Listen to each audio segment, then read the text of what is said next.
observatory, a very big telescope that is a very, very big deal. So you are looking, you're inside a dome that's about 10 stories tall, and you're looking at a telescope that's 8 stories tall, and it weighs about 350 tons.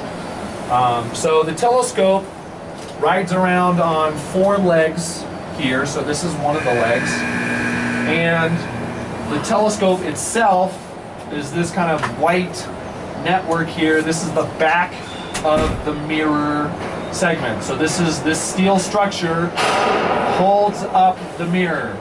As I said outside, the mirror is 33 feet across. It is not a single piece of glass. It is made up of 36 segments. So it's kind of like a honeycomb or a fly's eye or a matrix. This is the side of the mirror.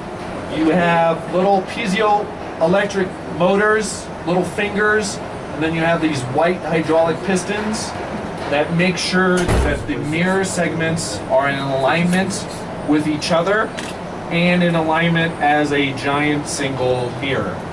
So over 20 times a second, the telescope mirror gets adjusted so that it's in its perfect parabolic shape. So what it does at nighttime, the dome will be open, the light will come in from the outside, whether it's a galaxy, a star, or a planet, or something like that. The light will hit the primary mirror. That light will then get shown up to the secondary mirror up top here.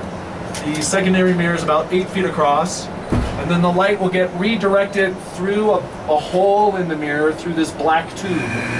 And then from there, the light will get to an instrument. By the time the light gets to an instrument, it goes from 33 feet to 8 feet to about the size of a nickel.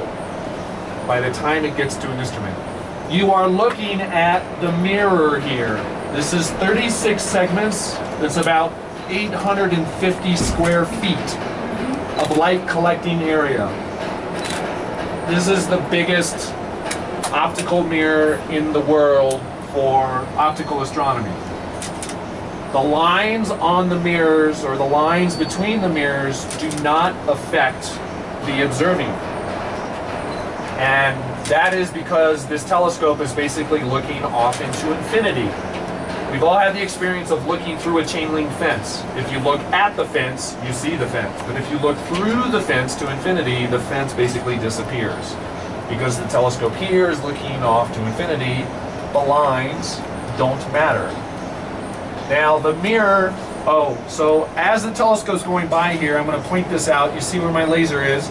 The telescope rides around on hydraulic oil. It's under hydraulic pressure. You can actually see the oil seeping over the edge right there. So the telescope rides around on a film of oil about 1/1000th of an inch thick. And it does that so that as the telescope moves, there's no vibration. There's nothing to interfere with the observations. If it were running around on a chain and on wheels, you would get vibration, which would disturb the research. Now the mirrors that are made up here, the mirrors are not made out of glass. The mirrors, it's a ceramic glass material, just like Pyrex. But it's better than Pyrex. Pyrex you can freeze, Pyrex you can bake, Pyrex you can stick in the microwave and nothing happens to it. This material, which the mirror is made out of, is called zero door. It's 10,000 times more resistant to thermal expansion or contraction than Pyrex is. So theoretically, it's not going to shrink or swell or anything like that. Probably one question you guys had when you got in here is, why is it so bloody cold in here? They air condition the dome so that the temperature inside is exactly the same as the temperature of what it's going to be outside at nighttime. And the reason is, you don't want warm air gathering here during the day and cold air at nighttime, because then what would happen is once you open the dome, you're going to get condensation. We've all had that. Glasses, sunglasses, air conditioning from the car, you step outside and your glasses fog up. Well, with this mirror, you don't want it to fog up, because it's not like you can walk up to it with your sweatshirt, wipe off the mirror. If condensation, if moisture does get on this mirror, it literally takes 6 hours of blowers and fans to get it off. So that's why they air condition the dome in here. They also air condition it so that during the day it doesn't warm up, so you don't get any sort of expansion in the metal structure of the telescope itself. Steel expands with heat, it contracts with cold. So the dome here is cooled to whatever the temperature is going to be at nighttime.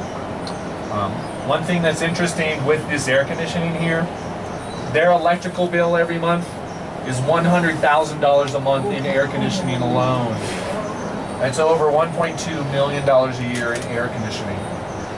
All of the telescopes here on the Melton air condition their domes. Needless to say, the local utility company sends Christmas presents to the telescopes saying thank you for your business, because we use the most electricity in the state up here at the top.